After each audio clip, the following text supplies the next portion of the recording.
अस्सलाम वालेकुम students, cash book के नए सवाल के साथ हाज़िर हूँ। आज का हमारा जो सवाल है ये ईयर 2012 है, प्राइवेट का पेपर है। क्वेश्चन नंबर 4 है। On March 1, 2012 Adnan trader started business with a cash investment of ₹9,000। The transaction for the month were as under. ये नीचे कुछ ट्रांजेक्शन्स हैं जो कि आप अपने मोबाइल स्क्रीन पर देख रहे हैं। इसका रिक्वायर्ड नंबर 1 है, record the above transaction in 3 column cash book. Page number 25, इसमें कैश बुक का पेज नंबर भी मेंशन किया है, तो हम इसमें पेज नंबर भी कैश बुक के टॉप राइट पे, एक्सट्रीम राइट पे उसको एंटर कर देंगे। Number 2, balance the cash book on March 31, 2012। Bring down the balance on April 1, 2012। जैसा कि इससे पहले भी सवालात में हम कैश बुक बनाते रहे हैं और उसमें पहले उसको मंथ एंड पे जो है वो हम क्लोज़ करते हैं कैश बुक को, और उसके बाद बैलेंस जो है वो नेक्स्ट मंथ में हम जो है ट्रांसफ़र आउट करते हैं। तो सेम इसी तरीके से इस क्वेश्चन में भी उसी प्रोसीजर को हम फॉलो करेंगे। तो चलें अब हम अपना सवाल स्टार्ट करते हैं।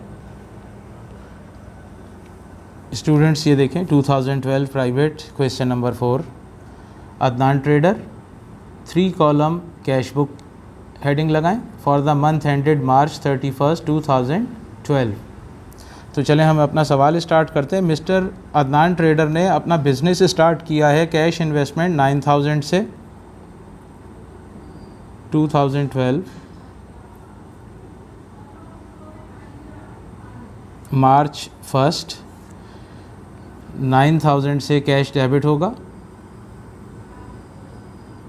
और कैपिटल जो है वो क्रेडिट हो जाएगा। स्टूडेंट, इससे पहले हम जितने सवालात करते रहे हैं उसमें कैश और बैंक का बैलेंस दिया हुआ होता है। इस क्वेश्चन में कैश और बैंक का कोई भी बैलेंस हमें नहीं गिवन दिया हुआ है, बल्कि डायरेक्ट जो है बिज़नेस स्टार्ट कर रहे हैं अदनान ट्रेडर 9,000 रुपये कैश इन्वेस्टमेंट से।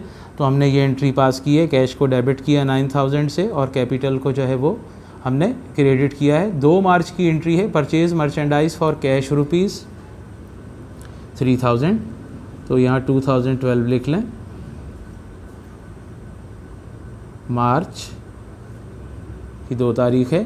स्टूडेंट, कैश बुक के अंदर एंट्रीज़ को पोस्ट करना इंतहाई आसान है। आपको सिर्फ जनरल एंट्री पे ग्रिप होनी चाहिए। अगर कैश और बैंक जो है वो बढ़ रहा होगा, यानी उसमें इजाफा हो रहा होगा, वो रिसीट साइड में एंट्री पोस्ट होती है।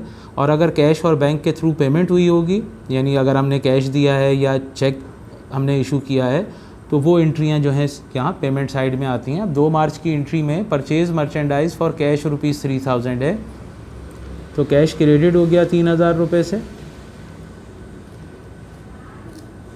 और परचेज़ जो है ये डेबिट हो जाएगी 3,000 रुपये से।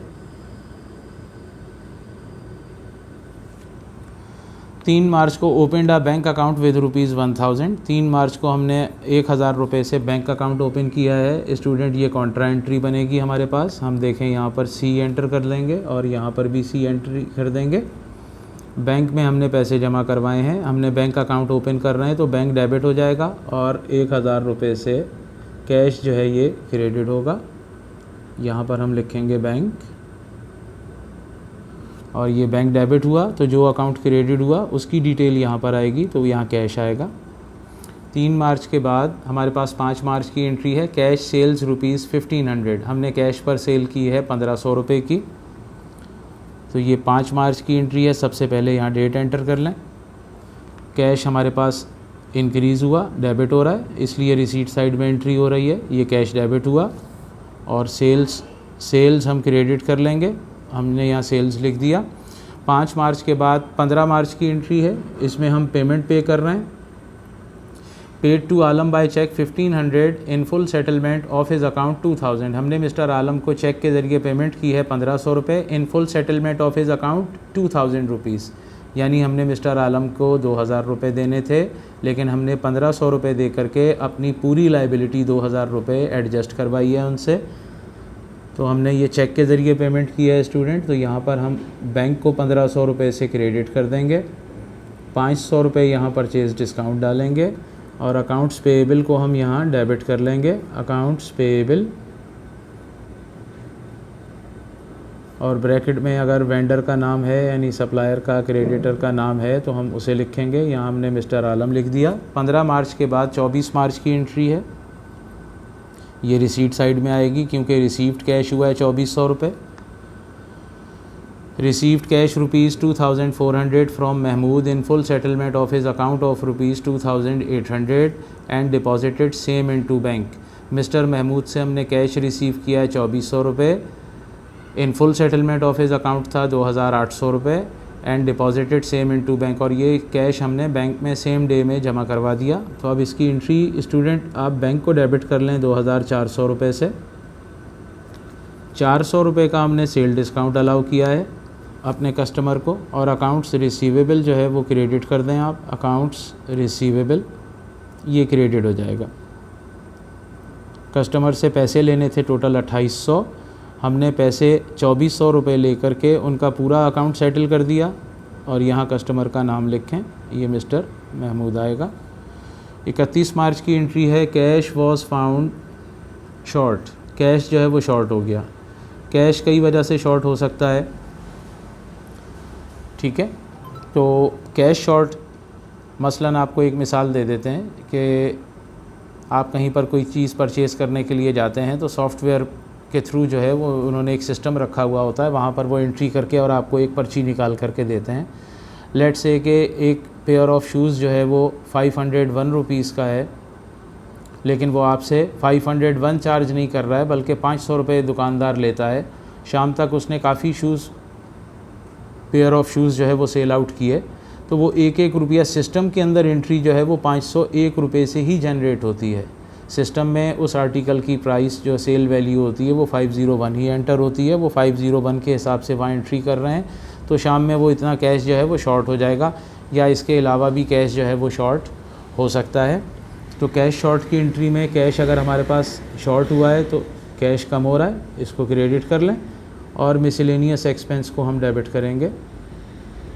मिसलेनियस एक्सपेंस स्टूडेंट, ये जो कैश वॉज फाउंड शॉर्ट है इसकी एक और एंट्री भी आ सकती है, cash was found over. Cash ज़्यादा हो गया, अगर कैश ज़्यादा हो जाएगा तो बढ़ रहा है तो कैश यहाँ एंटर होगा, और यहाँ मिसलेनियस फिर हम इनकम एंटर कर देंगे। ठीक है स्टूडेंट्स, ये हमारा क्वेश्चन जो है वो अभी कंप्लीट हो गई हैं, सारी एंट्रीज़ हमने डाल दी हैं, पोस्ट की हैं। अब हम इसको टोटल कर लेते हैं कैश बुक को, और इसको फिर बैलेंस जो है वो भी निकालते हैं इसका।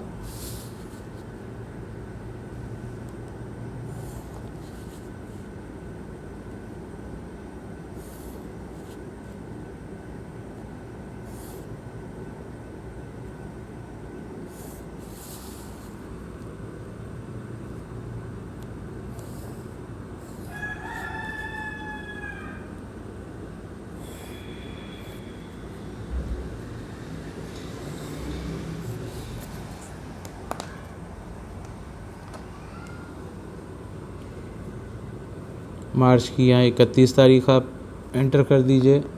ये 400 है, ये 10,500 टोटल है। इतना कैश हमारे पास आया। बैंक में जो पैसे आए वो 3,400 रुपये हैं।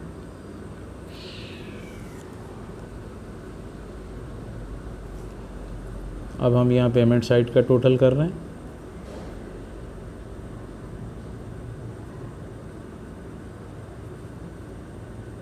ये 1500 है स्टूडेंट्स। अब हम यहाँ बैलेंस इसका कैलकुलेट कर लेंगे 31 मार्च को। ये रिसीट्स हैं टोटल, इतना कैश आया, इतना कैश जो है बैंक में आया, इतना कैश हमारे हाथ से गया और इतना पैसा बैंक से गया। बैलेंसिंग फ़िगर अब यहाँ पर आएगी। दोनों साइड जो है कैश और बैंक की देखें, रिसीट साइड बड़ी हैं और पेमेंट साइड छोटी हैं, तो बैलेंसिंग फ़िगर यहाँ पर आती है। जैसा कि मैं अपने जनरल लेजर के टॉपिक में आपको बता चुका, ये भी लेजर ही है। ये कैश बुक तो हम मेंटेन कर रहे हैं बट ये लेजर ही है। ये डेबिट साइड है और ये क्रेडिट साइड है। ये लेजर का काम भी करती है। कैश और बैंक का लेजर यहाँ ऑटोमेटिकली जो है वो अपडेट हो रहा है। तो 10,500 में से हम 4,050 रुपये माइनस कर देंगे, तो हमारे पास यहाँ पर बैलेंस आ जाएगा 6,450 रुपये। ये बैलेंस आ गया हमारे पास कैश का। और बैंक का बैलेंस 3,400 ये टोटल है, इसमें से ये 1,500 रुपये माइनस कर लें तो हमारे पास बैलेंस 1,900 यानी 1,900 बैंक का बैलेंस आ गया।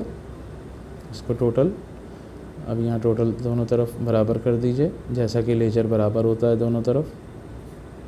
500 और ये 3400 हमने इसको कंप्लीट किया। मार्च के बाद ये बैलेंस जो है वो अप्रैल 1 में हम ब्रिंग डाउन कर देंगे।